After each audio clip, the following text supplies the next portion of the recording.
Two boys, just 13 and 14 years old, felt that they needed a gun to survive. What happened next is tragic. And just blocks away, a little girl was taken from her home by DHS. And at first, it looked like her brothers were the problem. But the truth was much darker. Stories like these remind us how urgent the crisis of violence has become in Pulaski County. In this episode, I sit down with Drew Davis of Every Arkansan. For nearly 2 decades, Drew's been on the front lines, witnessing heartbreak, examining why violence happens, and offering hope and bold solutions. Around the nation, gun violence is destroying families and weakening communities. And it's becoming a leading cause of death for young people. We know that in nearly every city, only a small number of people are driving most of the violence. An approach called Group Violence Intervention, or GVI, identifies those individuals and engages with them directly, trying to offer them a way out before the violence occurs. It's not just about stopping the shootings. It's about building a community where everyone feels like they have a shot at hope.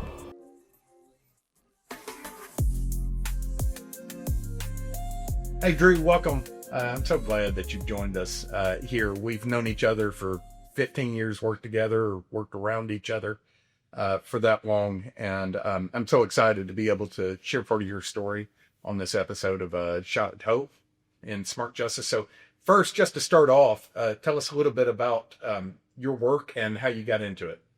Much like you, I came from the corporate world. Investment banking, money management, those things. And God just spoke to me that, man, you got to do something. You got to quit talking about it. You got to do something. And it all started with me walking over here, MLK, just down the road, around the Arkansas Baptist campus, which is where you were at the time, knocking on doors, just asking, what can I do for you?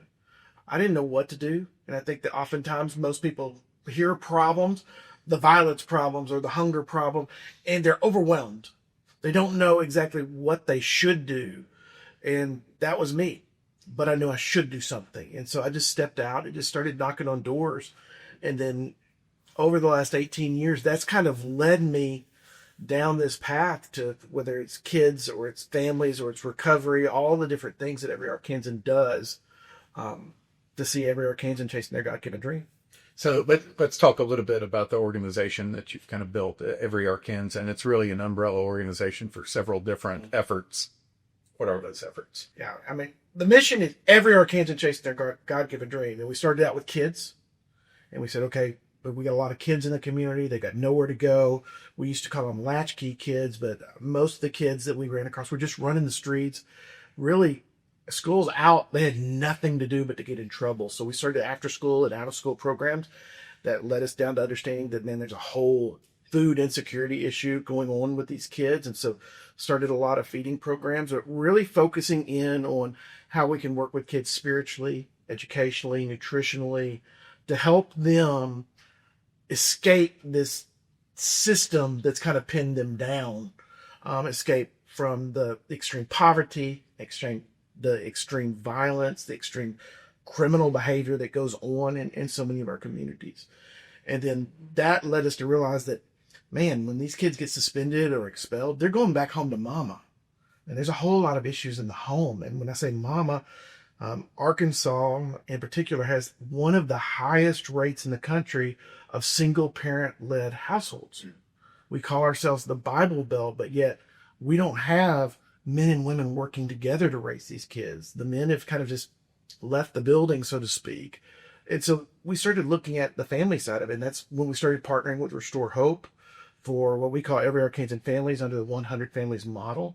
How in the world can we start walking through a system with these parents to get them to where they need to go? I've discovered over the years, poverty is not as much a lack of stuff as it is relationships. Mm-hmm. And the collaborative nature of what 100 Families does allows us not to be the end all, but to be the bridge so that we're able to connect them with the resources for food or for housing or for education, the criminal court system, all those things, so that those parents can be all that God wants them to be for their family. So you've got the work that you're doing with children after school or out of school is really through the Dream Center. So that's one of the works. Then y'all have done something called City Serve. Mm-hmm. City Serve is kind of a unique model where you're Yeah. equipping And churches. we just call it EA Church Engagement now. Okay. So on the corner where one of our buildings is, there's 5 churches within one block. And in all these 18 years, those churches had never been engaged with anything in the community. And we started looking at it, it's like, man, we shouldn't be doing this. The nonprofit world shouldn't be doing this. If we truly believe that the church is the answer, we've got to be empowering the local churches, equipping the local churches to do this work. And so that's where this church engagement model came in. We're coaching and training 300 to 400 churches right now across Arkansas, just to teach them how and what they can do relational outreach, not just our Christmas event or our Thanksgiving event, but day-to-day relational outreach. How can we provide a mattress to keep a kid from going into foster care? How can we provide a meal for a family that's in need, or whatever else it could be? Those churches oftentimes have the relational network in the community to solve a lot of those problems. So in the works that you're doing through EA Families and Dream Center and your church support network, let's talk about the situation that your families are often in. Just the average family that you're serving right now. What's going on? I mean, when I first started doing this, I didn't really understand it. And we had this one little girl, and she was on Bishop Street, right beside Arkansas Baptist. And we knew something was going on at home, but we didn't know what. And oftentimes we don't know the what. There was a single mom. There were 2 older brothers. We were sure, man, the brothers have to be doing something, or one of their friends, and all of this. And one day, the little girl was over with us, and DHS showed up. Said, "Hey, we need her to come home. We're going to be placing her into custody." And I'm not understanding this. I mean, I think most people don't understand where all this works. Because you're thinking, oh, they're going to go home, they're going to get the help they need, or whatever. But ends up, it was mom that was molesting the little girl, and the brothers were defending her, and they were taking this little girl away from her mom, who was struggling with mental health and all kinds of other issues. And the problems that we see in the community, oftentimes we look at and we assume we know what the problem is, but it goes so much deeper. The mom needed help with mental health. The brothers needed help in how and what do we protect our sister and process this.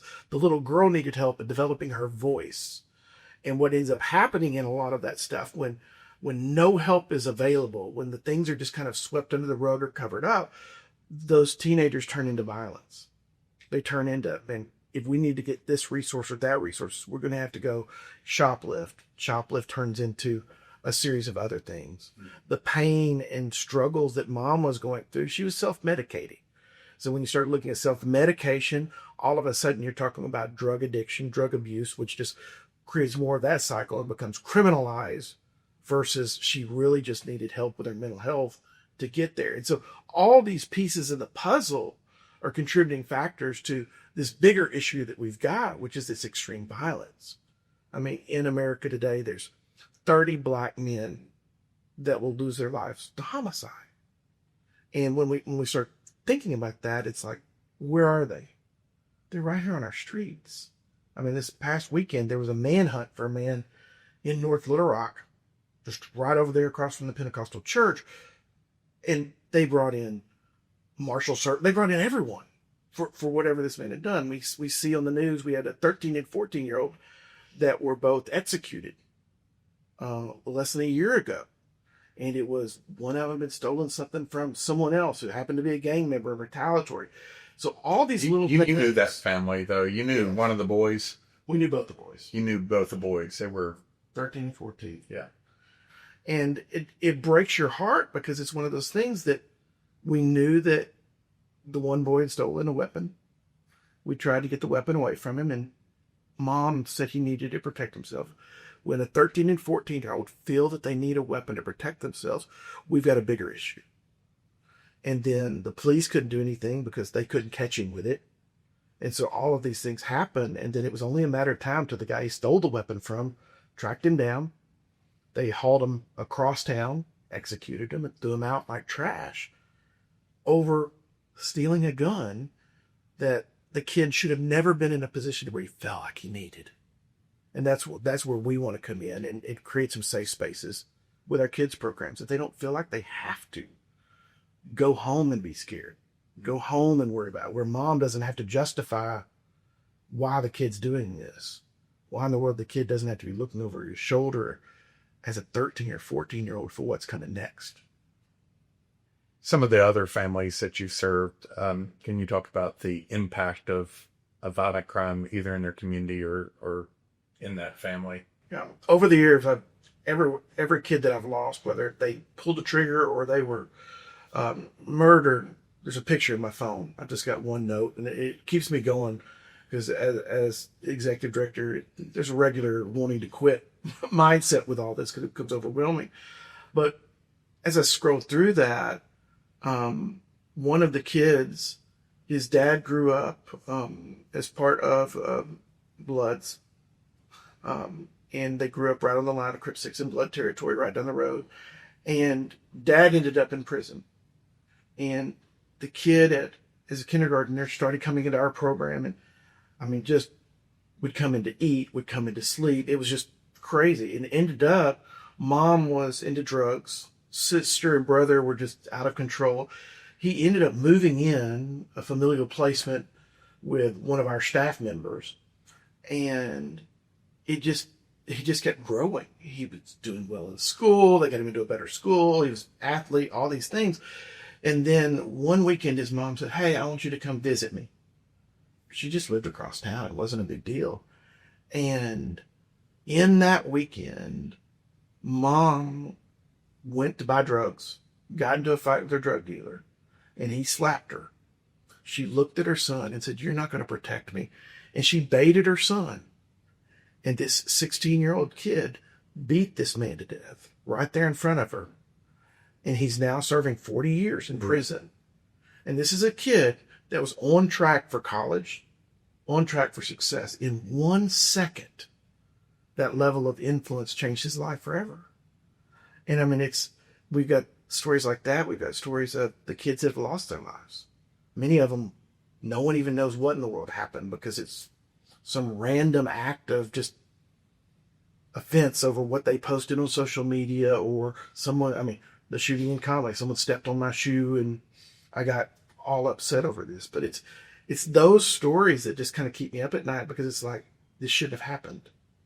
And in a normal society where we were really able to kind of work through some of these issues earlier, it might not have to happen. So what do we do, Drew? I mean, it just seems so.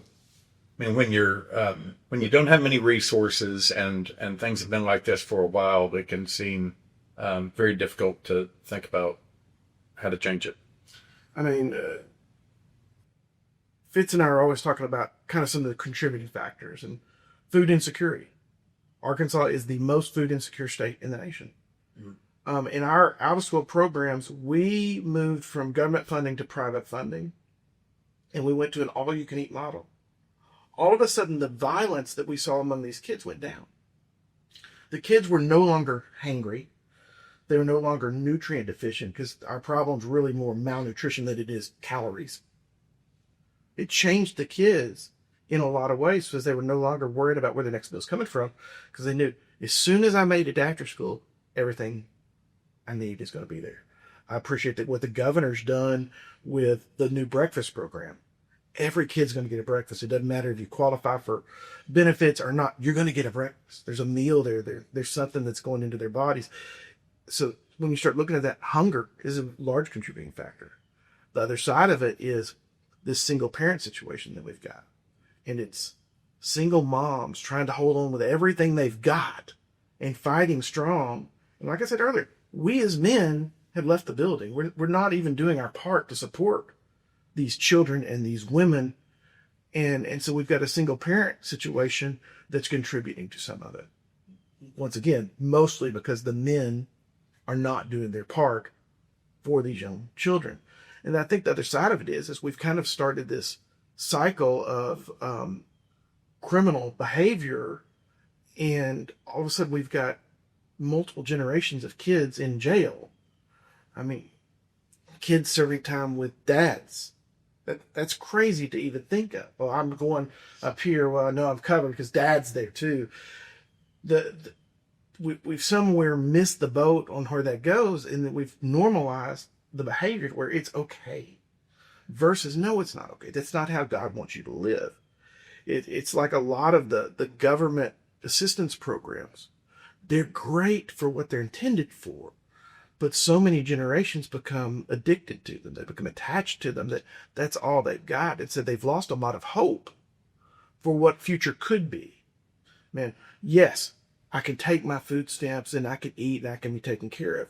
Or I can have a job and I can eat whatever I want to whenever I want to. There's freedom in getting away from this government entitlement program.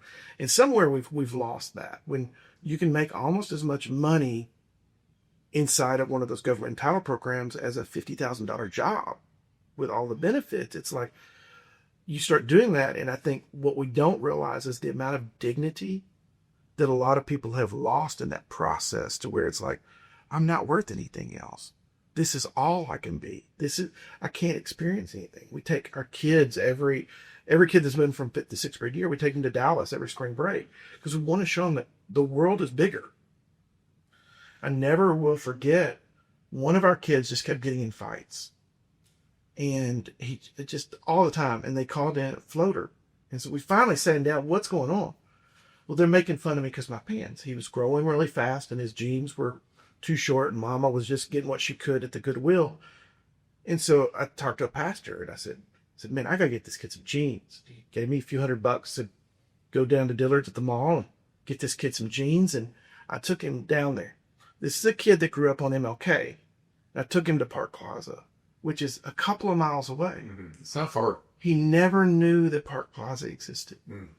So many of these kids, they get so isolated and in this little bubble, they don't realize that this world they see on TV or hear about is obtainable, is realistic. The idea of getting on an airplane or traveling or doing something we take for granted, they never get to experience. And we've kind of trapped them in this bubble that, okay, my future as a young man is prison or living in this neighborhood, not something more, which is what we really want to see for our kids. We want to see them chasing their dreams. We're working on the meta stuff over at Arkansan Baptist. We're doing all of this to create some other opportunities for these children to see that, man, there's something better for me. Let's talk about meta real quick. And so you've worked with Coach Fitz for a long time. And just recently, there's been a new move over at Arkansas Baptist College where both you and he are engaging again. Let's talk a little bit about what Meta is and what's going to happen over there.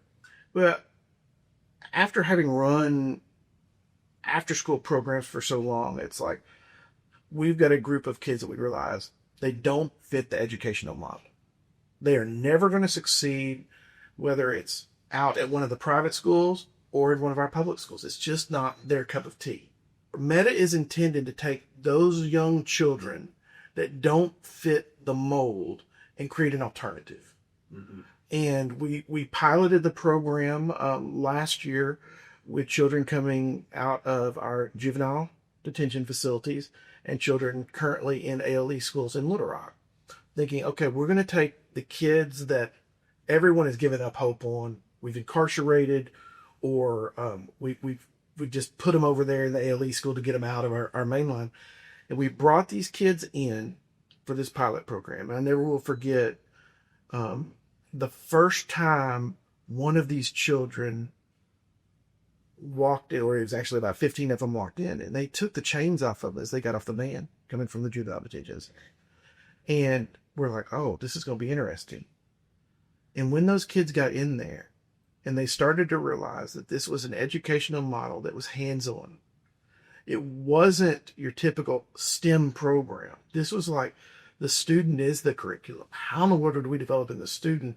Okay, from over here designing something in CAD to printing it out in a 3D printer to sewing up something and doing this to making soap or making candles and then selling those products, for them to see that, man, there's a pathway for me to make money. There's content around all of those steps. There's hundreds of different content modules that we can actually run an entire school out of. And that's We've raised the money to start a private school just to do that. But to give these kids a hands-on opportunity to earn money, to be educated, but not to be stuck in a traditional model classroom, but to be able to look at it more entrepreneurial. When you look at Wright Avenue and then 9th Street right over here used to be the epicenter of Black-owned business. And if you go down onto Wright Avenue right now, we got K-Hall. And that's about it of the successful Black-owned businesses. Somewhere we've lost this sense of what they did in like Wall Street at Tulsa and this ownership of community to where it's like, I can do this. And that's what we want to restore back with Meta. This, I can do this, and giving them the skills and the tools necessary to do it. So Meta really is it's a different way of teaching principles, but you're doing it almost project-based, so creator-based or business-based. Yes.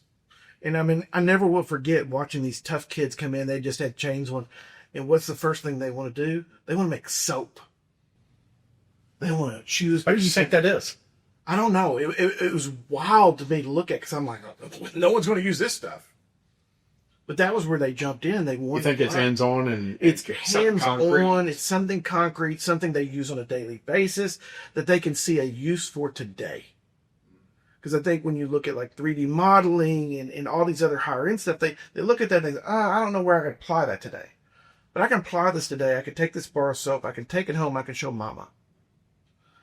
We did a project several years back with our feeding programs, and we brought in different foods every week to let the kids try. And the kids all loved the products that they could take the groceries home and cook for their family. Mm. Oh, we're going to make salsa for our family, or we're going to do that. There's something about that hands-on. I can apply it today, and I can take it home and bless my family with it.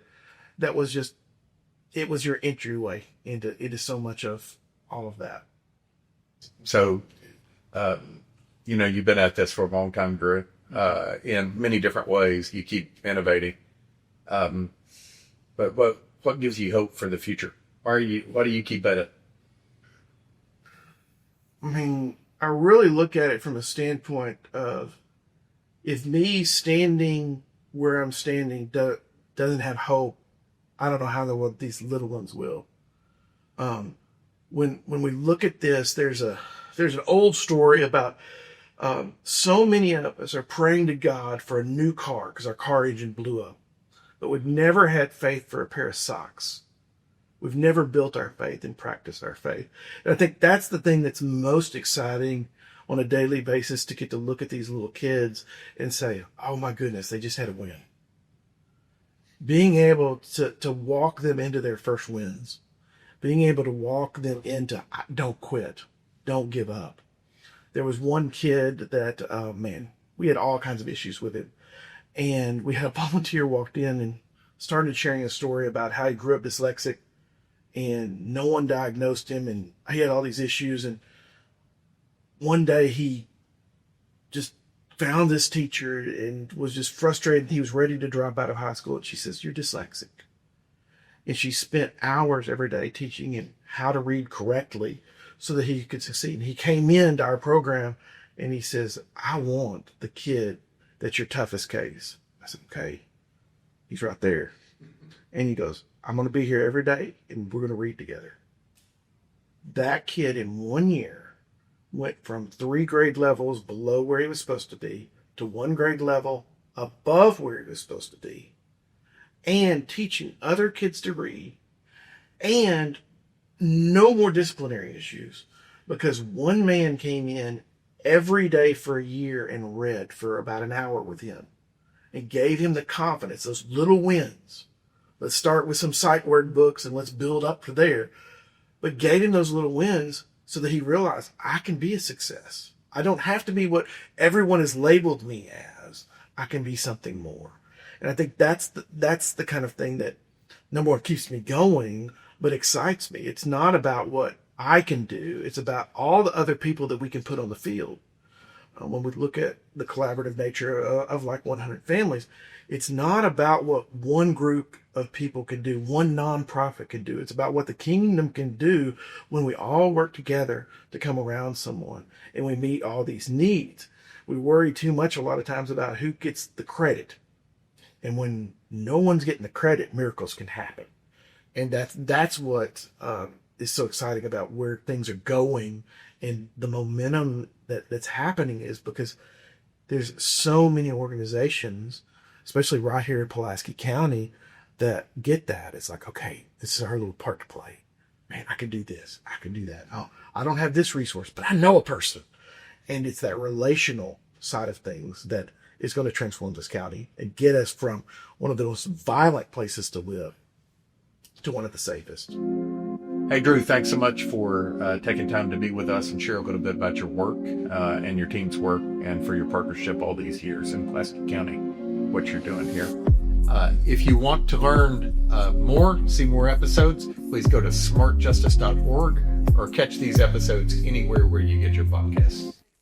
Listen to A Shot at Hope on YouTube, Apple Podcasts, Spotify, or wherever you get your podcast. Or go to smartjustice.org.